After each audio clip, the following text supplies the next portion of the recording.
બે પ્રકારના સર્ગની વાત શ્રી મહાપ્રભુજી સમજાવે છે, બંધ સૃષ્ટિ અને મુક્ત સૃષ્ટિ, દૈવી સર્ગ અને આસુરી સર્ગ. બંને પ્રકારના સર્ગની વાત છે.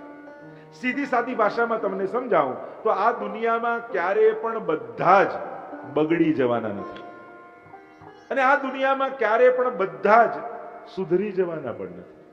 કારણ કે બે પ્રકારનો સર્ગ ભગવાને જ નિર્મિત કર્યો છે, દૈવી અને આસુરી. મહાપ્રભુજીનો એક ગ્રંથ છે, ષોડશ ગ્રંથમાં પુષ્ટિ પ્રભા મર્યાદા ભેદ. એમાં ત્રણ પ્રકારની સૃષ્ટિ મહાપ્રભુજી બતાવે છે કે પ્રભુ ત્રણ પ્રકારની સૃષ્ટિનું સર્જન કરે છે, પુષ્ટિ, મર્યાદા અને પ્રવાહી. અહીંયા ભાગવતમાં દૈવી સર્ગ અને આસુરી સર્ગ એની ચર્ચા કરવામાં આવે. જો આ જગતમાં ઘણીવાર આપણને એમ થાય આ ભગવાને આવો ભેદભાવ કેમ રાખ્યો? આ ભેદભાવ નથી, આ ભેદ નથી, આ વિરોધ નથી, આ વૈવિધ્ય છે. જગતને વિરોધ રૂપે જોશો તો ક્લેશ થશે, વૈવિધ્ય રૂપે જોશો તો ચિત્તમાં આનંદ થશે. આ એક બીજાથી જુદાપણું ભગવાનનું જ સર્જન છે. આ અત્યારે આપણે પરાણે બધાને એક કરવાની મહેનત કરીએ છીએ ને કે આખું દુનિયાના લોકો એક જ માનવા લાગે, એક જ ખાવા લાગે, એક જ ભાવવા લાગે. આ પરાણે એક કરવા જશો ને તો વધારે મોટા ઝઘડાઓ થશે. દુનિયામાં એકતાનો એક જ ઉપાય છે કે મારા કરતા કોઈ જુદું હોઈ શકે એ વાતને સ્વીકારી લો ને તો જ એકતા દુનિયામાં આવશે. બાકી પોતાના જેવો બનાવવાની મહેનત દુનિયાને કરવા જશો ને તો મોટા ઝઘડાઓ પેદા થશે. એ દુનિયાની વાત હોય કે ઘરની વાત હોય. આપણે દુનિયાને એક કરવાની વાત કરીએ, ઘરમાં જ પાંચને જો ને કોઈને રીંગણનું શાક ભાવે, કોઈને બટાકાનું ભાવે, કોઈને ભાખરી ભાવે, કોઈને રોટલી ભાવે, કોઈને પૂરી ભાવે. ઘરના પાંચની ચોઈસ જુદી છે તો આ દુનિયાની એક થઈ શકે? વૈવિધ્ય એ ભગવાનનું જ સર્જન છે. વિચાર કરો, દુનિયામાં એક જ પીળો રંગ હોત તો દુનિયા કેવી લાગે? જુદા જુદા રંગો છે એટલે જ સુંદરતા છે. તો વિવિધતામાં જ સુંદરતા છે. ભગવાને અવ્યવસ્થા દુનિયામાં નથી બનાવી, અવ્યવસ્થા માણસે ઊભી કરેલી છે. ભૂકંપથી લોકો નથી મરતા, બનાવેલા ઘરોથી મરે છે. ભૂખ્યા માણસો ભૂખથી નથી મરતા, માણસની અવ્યવસ્થા છે. દુનિયામાં ભગવાન તો એટલું અન્ન અને ફળ પકવે જ છે કે બધાના પેટ ભરાય. આ માણસ ભૂખ્યા સુધી પહોંચવા નથી દેતો, એ માણસની અવ્યવસ્થા છે. એટલે ક્યાંક આપણા દુઃખના મૂળમાં આપણા જ કાર્યો છે. આપણે આરોપ ભગવાન પર મૂકીએ છીએ. આ પૈસાનો વ્યવહાર માણસે જ શરૂ કરેલો છે, જુદા જુદા રૂપે. અને એટલે જ સમાજમાં ખાડો વધ્યો છે, ભેદ વધ્યા છે. વૈવિધ્ય ભગવાનનું સર્જન છે. વિવિધતા એમાં જ સુંદરતા છે. અને વિવિધતાનો જે સ્વીકાર કરી શકતો નથી એ હંમેશા ઉદ્વેગમાં રહે છે. સ્વીકાર કરો, મારા કરતા કોઈ જુદું હોઈ શકે. આપણાથી જુદું વિચારનારો આપણો વિરોધી હોઈ શકે પણ વેરી નહીં માની લેવો. ઘણીવાર આપણાથી જુદો કહેનાર કે વિચારનાર આપણે વેરી માની લઈએ, આ મારો દુશ્મન છે. ના, એના વિચાર જુદા છે. અને જુદા વિચારનો પણ સત્કાર કરવા માટેનું સમજણ આપણી અંદર હોવી જોઈએ. અહીંયા સર્ગ લીલાનું વર્ણન કર્યું. વર્ણન કરતા વિદુરજીની કથા આવી.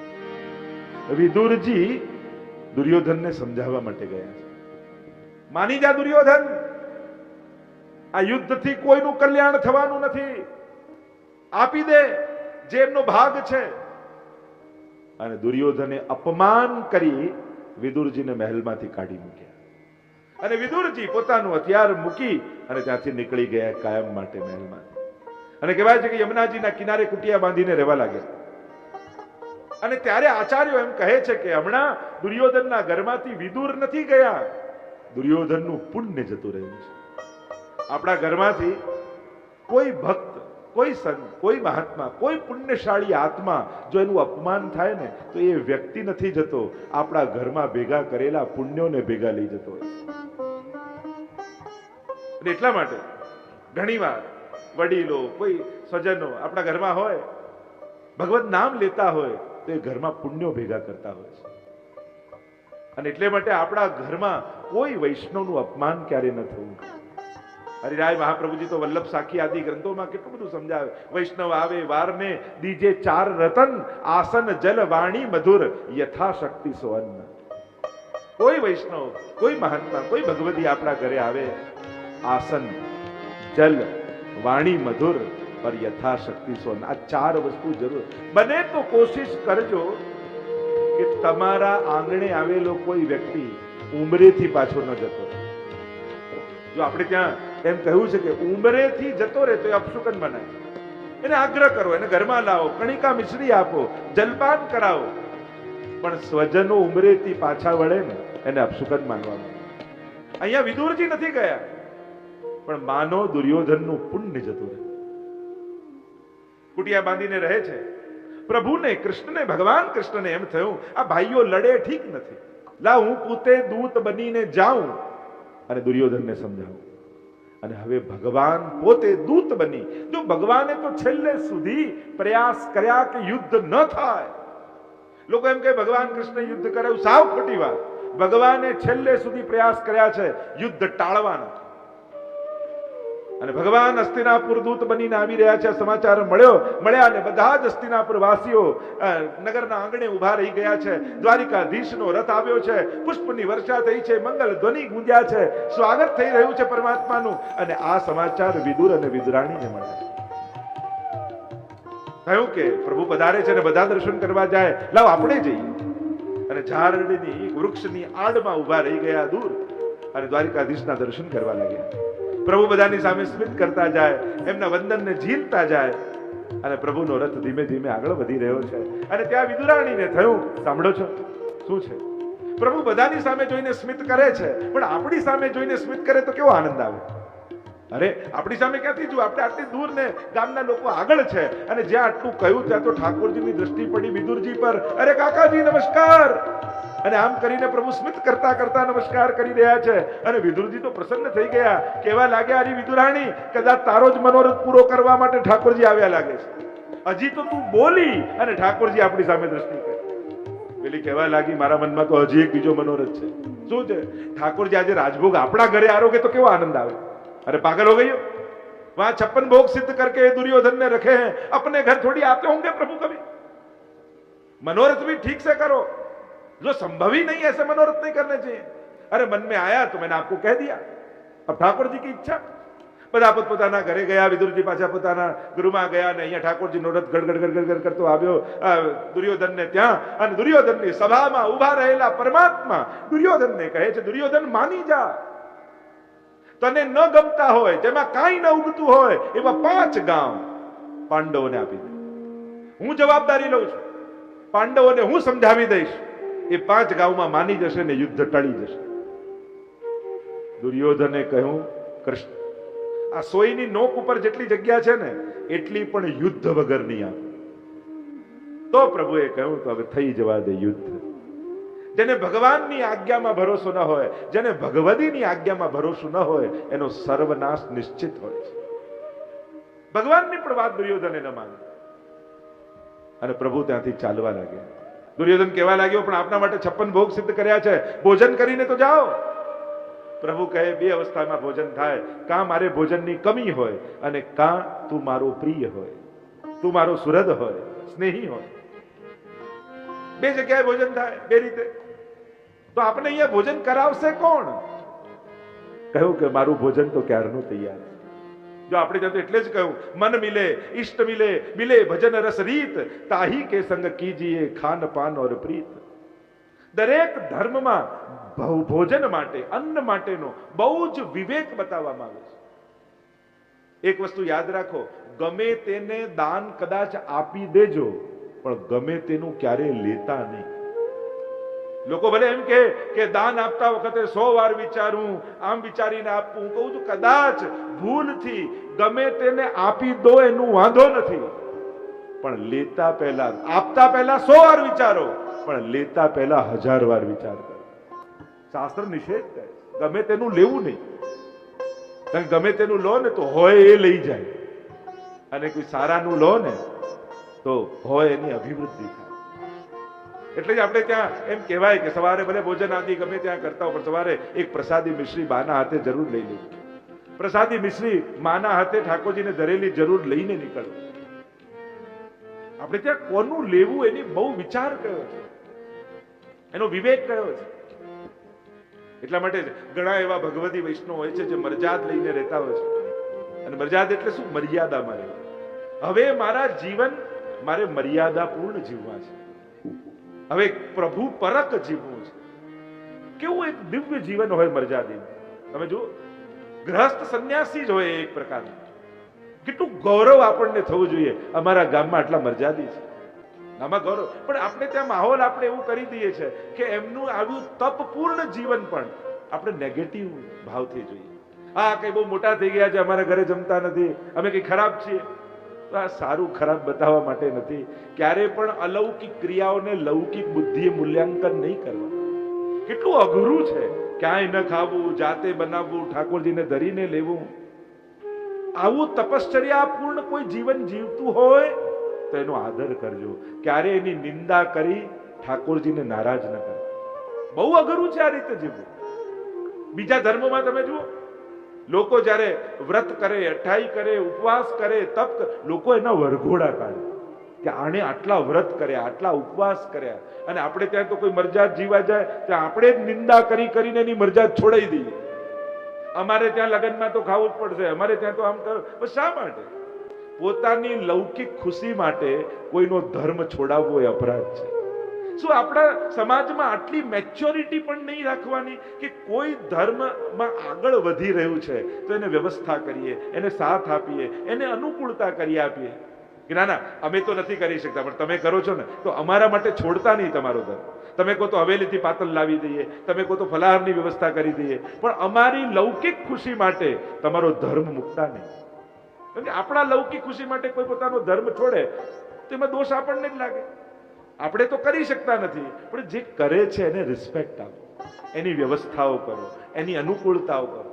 હું તો અહીંયાથી ઘોષણા કરું છું, કારણ કે અહીંયા સૌરાષ્ટ્રનો સમાજ ખૂબ છે, ઘણા મર્યાદી વૈષ્ણવ તમારા ઘરે, તમારા દાદા બાપુજીને રહેવા આવે છે. અમારા ભક્તિધામ બોપલમાં તમારા ઘરે આવતા કોઈ પણ મર્યાદી માટે નિઃશુલ્ક પ્રસાદની વ્યવસ્થા છે. એટલે ક્યારે કોઈ ચિંતા ન કરતા.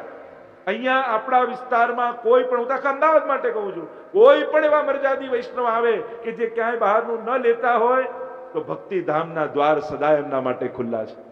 તમે અગાઉથી કહી દેશો, બધી જ વ્યવસ્થા એની અમે પૂરી પાડીને આપણી ફરજ છે. ધર્મમાં આગળ વધતા, આધ્યાત્મિક માર્ગમાં આગળ વધતા આવા આદર્શ વૈષ્ણવની વ્યવસ્થા આપણે પૂરી નહીં પાડીએ તો લોકો મરજાદ લેતા સંકોચ કરશે. તમારો પૌત્રો મોટો થશે અને પૂછશે કે બાપુજી સાચા વૈષ્ણવ, મોટા વૈષ્ણવ કેવા હોય? અને મર્યાદી ગામમાં નહીં હોય ને કોઈ હશે નહીં તો કોની આગળ આંગળ ચીધીને કહેશો કે બેટા વૈષ્ણવ આવા હોય?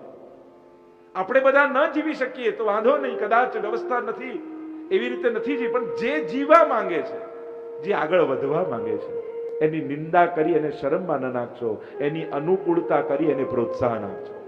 જે લોકો ધર્મના માર્ગમાં આગળ જવા માંગે છે એની વ્યવસ્થા સમાજે પૂરી પાડવી જોઈએ.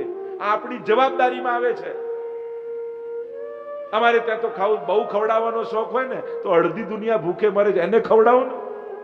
લોકોને તો નથી, જેને નથી ખાવું ને એને જ ખવડાવવા. ખબર નહીં લોકોને લોકોના નિયમો તોડાવવામાં શું મજા આવે છે.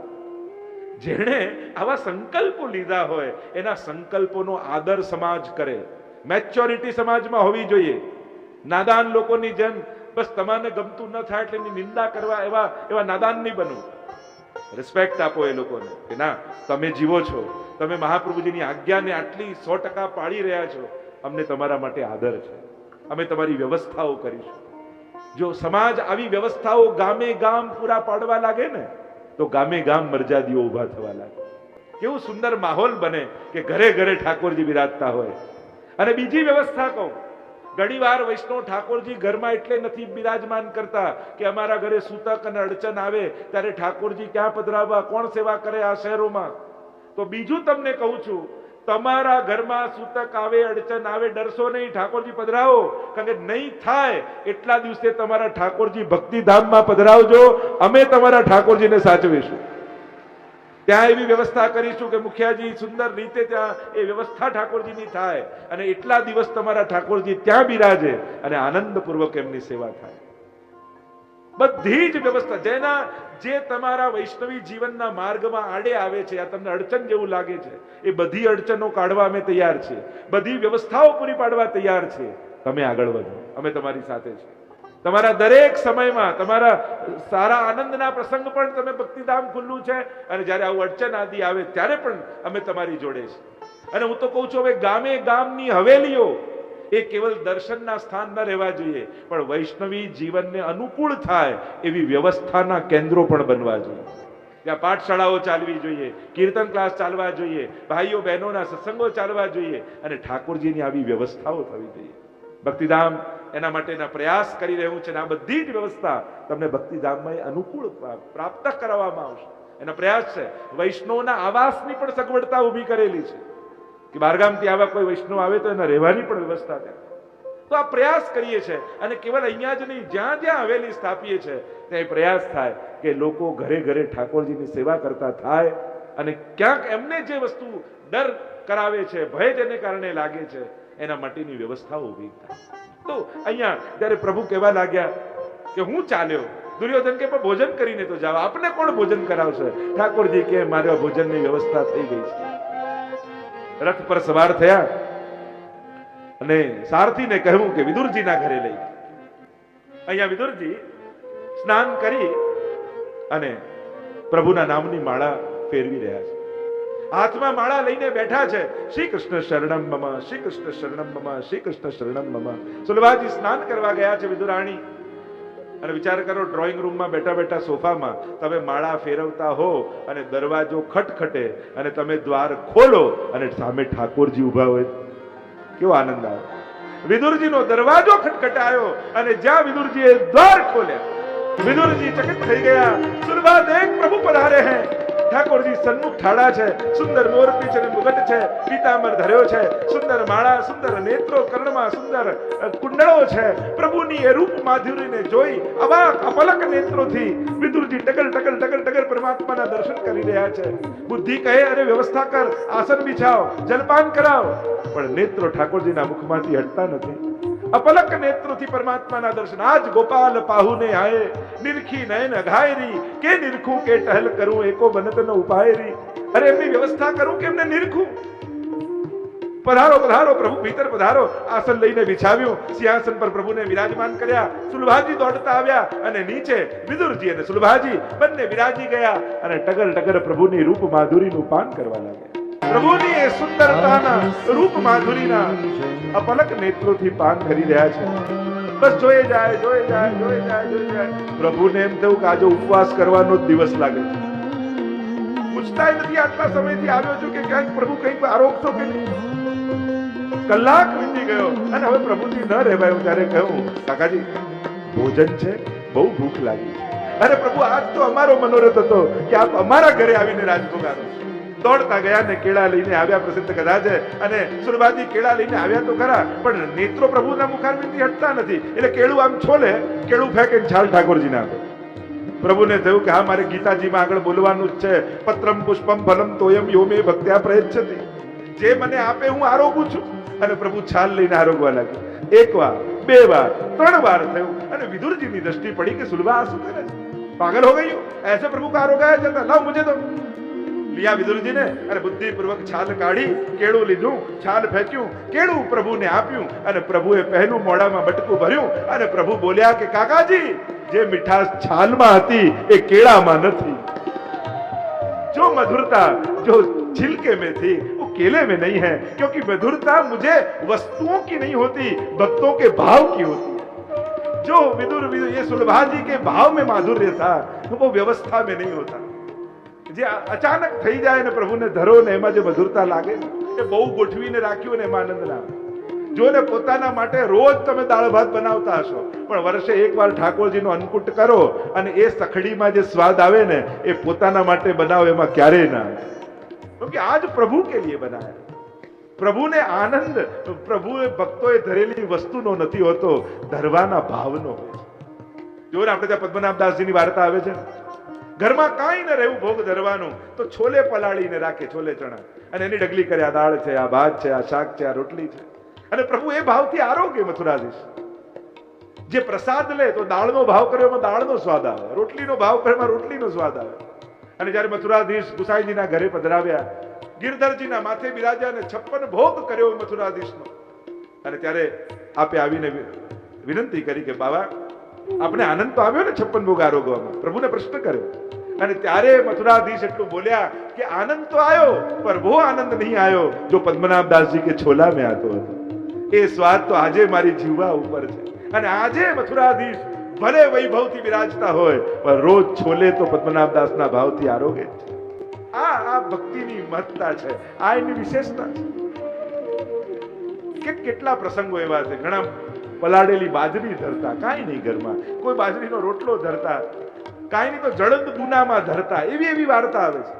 આ 84-252 માં કે બધું બધા પાસે હતું નહીં, બધાને કોઈ રાજ સેવા નહોતી, સાધારણ નિષ્કંચન વૈષ્ણવ હતા, પણ એમના નામ 84-252 માં છે. કારણ એનો ધરવાનો ભાવ મોટો હતો, એની કટોરી મોટી નહોતી. ઠાકોરજી માપીને કે જોખીને કૃપા કરતા નથી. આને 500 ગ્રામ દૂધ ધર્યું, પેલા તો લીટર ધર્યું એટલે એના પર 100% કૃપા, આના પર 50% કૃપા. આવું હોય. તમે બીજા કરતા વધારે 1 લીટર યમુનાજી પી જાઓ એટલે તમારા પર યમુનાજી વધારે કૃપા કરે. શ્રીનાથજીનો પ્રસાદ બીજા કરતા 1/2 કિલો તમે વધારે ખાઈ ગયા એટલે વધારે કૃપા થાય. પ્રભુ જોખી માપીને કૃપા ન કરે. એની કૃપા કરવાની રીત કંઈક જુદી છે. તમે વધારે કલાક ઓટલે હવેલીના બેઠા રહો એટલે તમારા પર વધારે કૃપા. એમ એટલે કે ભગવાન આમ ઘડિયાળ જોઈને કૃપા કરે કે આણે 15 મિનિટ સેવા કરી લે 15% કૃપા કરવાની, એણે અડધો કલાક સેવા કરી લે 30% કૃપા કરવાની, એણે 100 મિનિટ સેવા કરી લે 100% કૃપા. આવું ઘડિયાળ જોઈને ઠાકોરજી કૃપા કરે? શું આ બિઝી વ્યક્તિ હોય એ ભક્ત ન થઈ શકે ને જે ફ્રી હોય એ જ ભક્તિ કરી શકે એવું? 84-252 માં જુઓ તો ઘણા એવા વૈષ્ણવોના વાર્તા આવે છે, સવારથી મજૂરી કરવા નીકળતા તો રાતના ઘરે આવતા. કોઈ એમ માનતું હોય કે જે વધારે ટાઈમ ભગવાનને આપે એ જ મોટો ભક્ત અને જે ઓછો ટાઈમ આપી શકે એ ભક્ત નથી એમ. એટલે કે એનો અર્થ એમ કે ભગવાન ઘડિયાળ જોઈને કૃપા કરે. આવું હોય? વધારે ટાઈમ આપે એ મોટો ભક્ત નહીં, વધારે ઇમ્પોર્ટન્સ જે ભગવાનને આપે જીવનમાં એ મોટો ભક્ત છે. ડગલે ને પગલે દરેક કર્મોમાં જે ઈશ્વરની કૃપાનો અહેસાસ અને એના આશીર્વાદ માનીને ડગલું ભરે ને એ મોટો ભક્ત છે. એટલે એવું ન માનતા ભાઈઓ અમે વ્યસ્ત છીએ, અમને સમય નથી, અને એને કારણે તમે ભક્તિ ન કરી શકો યા તમે ભક્ત ન બની શકો એવું જરાય નથી. ક્યારે એવું ન માનતા કે અમે ટાઈમ નથી ફાળવી શકતા એટલે અમારાથી ભક્તિ ના. તમે તમારા દરેક કર્મોને ઈશ્વરની ઈચ્છા માનીને કરો. મળતા દરેક ફાયદાને ભગવાનનો આપેલો પ્રસાદ માનીને સ્વીકારો તો તમે ઠાકોરજીના ભક્ત જ છો. કારણ તમે એની આજ્ઞામાં છો, તમે એના આશીર્વાદના છત્ર હેઠળ છો. તમે તમારી સફળતાનો યશ પોતે નથી લેતા, ઈશ્વરની કૃપા માનીને સ્વીકારો છો તો તમે ઠાકોરજીના ભક્ત જ છો. યોગ કર્મસુ કૌશલમ, ગીતાજીમાં તો ભગવાને કહ્યું જે કામ હાથમાં ઉપાડ્યું છે એને કુશળતાપૂર્વક કરવું એ પણ યોગ જ છે. તમે યોગી જ છો.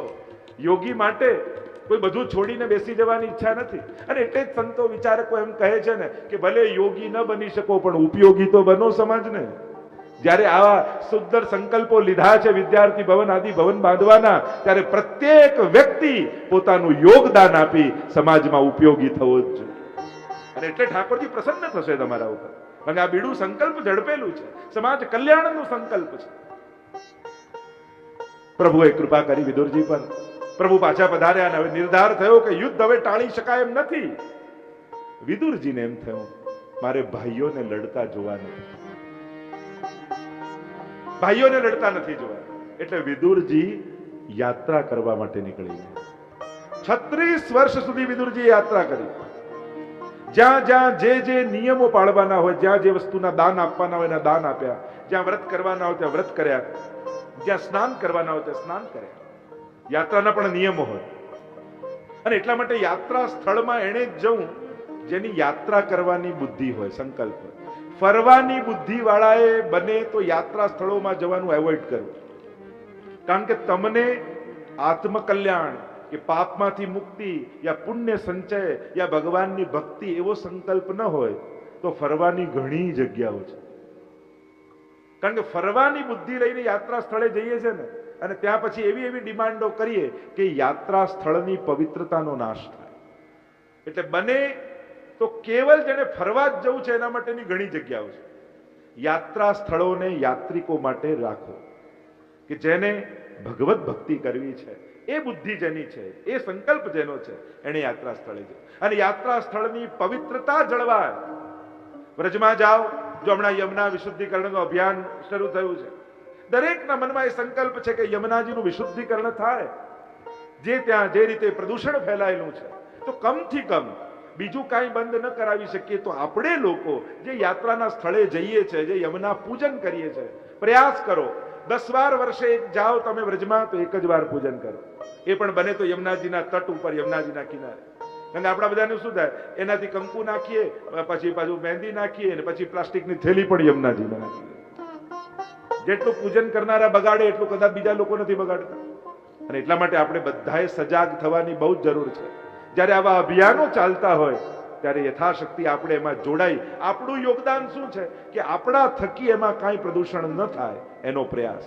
કોઈ પણ તીર્થમાં જાઓ, સૌથી પહેલા સંકલ્પ કરો કે ત્યાં પ્લાસ્ટિકની વસ્તુ નહીં લઈ જાઉં અને ત્યાં પ્લાસ્ટિકની વસ્તુનો પ્રયોગ નહીં કરું. આનાથી શરૂ કરો કે તીર્થ ગમતે. જો અહીંયા તમે નથી એવોઇડ કરી શકતા, ટાળી શકતા મોટા શહેરોમાં, રોજબરોજના જીવનમાં, પણ તીર્થોમાં જાઓ, વ્રજમાં જાઓ, યમુનાજીના કિનારે જાઓ, ત્યારે પ્રયાસ કરજો કે કોઈ પણ પ્લાસ્ટિક બેગનો ઉપયોગ નહીં કરો.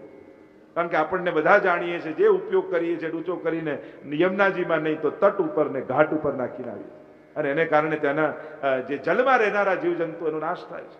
પ્રયાસ કરો, કોશિશ કરો, નાના નાના સંકલ્પો લઈને આગળ વધો, અને પ્રત્યેક જન સમાજમાં જ્યારે જાગૃતિ આવશે ત્યારે મોટી ક્રાંતિ થશે.